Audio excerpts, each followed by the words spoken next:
جمعية الدعوة والإرشاد وتوعية الجاليات بمحافظة بدر.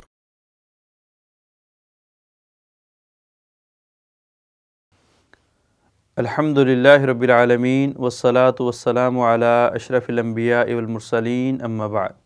محترم سامعین و ناظرین، ہر مسلمان کی خواہش اور کوشش، تمنا اور آرزو یہی ہے کہ وہ دنیا میں کامیاب ہونے کے ساتھ ساتھ آخرت میں بھی کامیاب ہو جائے اور اپنے خالق و مالک کی نظر میں مقرب بندہ بن کے اس کی نعمتوں کو حاصل کر لے۔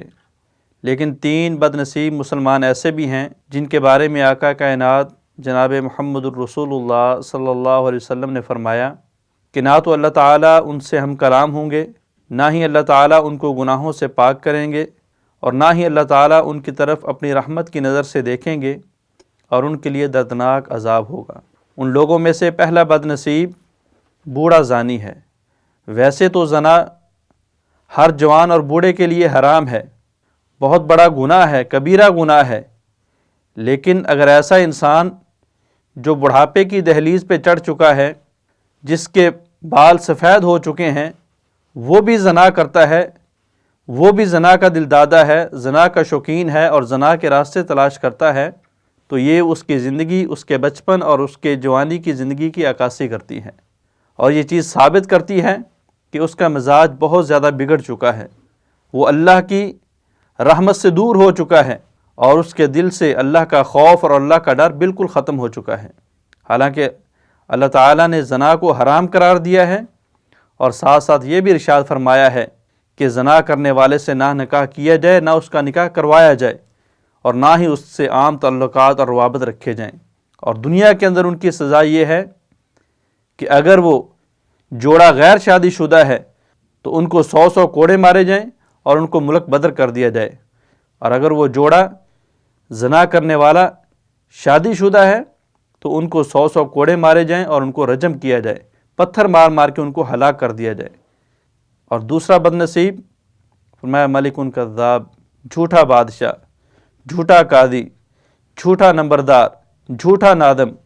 یعنی کوئی بھی ایسا انسان جس کو اپنے معاشرے پہ تسلط ہے، اس کی بات اس کے علاقے میں مانی جاتی ہے، اس کا فیصلہ معتبر سمجھا جاتا ہے، اگر ایسا آدمی جھوٹ بولے گا تو یہ اللہ رب العالمین کی نظر میں بہت بڑا گنہگار آدمی ہے، اللہ کی رحمت سے محروم ہونے والا ہے۔ جھوٹ ویسے بہت بڑا گناہ ہے،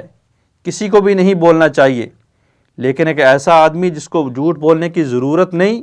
وہ جھوٹ بولتا ہے، تو وہ بھی اس کے بگڑے مزاج کے اوپر دلالت کرتا ہے، وہ بھی اس چیز پہ دلالت کرتا ہے کہ اس کا دل خوف خدا سے خالی ہے، اس لیے کہ جو جھوٹ ہے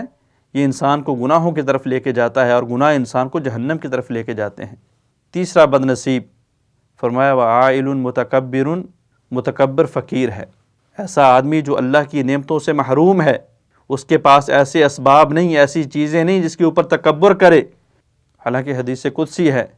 کہ اللہ رب العالمین فرماتے ہیں کہ فخر اور تکبر یہ میری صفتیں ہیں، جو مجھ سے ان کو چھیننے کی کوشش کرے گا میں اس کو عذاب کے اندر مبتلا کر دوں گا۔ اور آقا علیہ الصلوۃ والسلام نے ارشاد فرمایا کہ لوگوں میں تم کو جہنمیوں کی خبر نہ دوں؟ کہا کیوں نہیں اللہ کے رسول؟ فرمایا ہر سرکش، ہر بخیل اور ہر تکبر کرنے والا انسان جہنمی ہے۔ اللہ رب العالمین سے دعا ہے اللہ تعالیٰ ان چیزوں سے بچنے کی توفیق عطا فرمائے۔ السلام علیکم ورحمۃ اللہ وبرکاتہ۔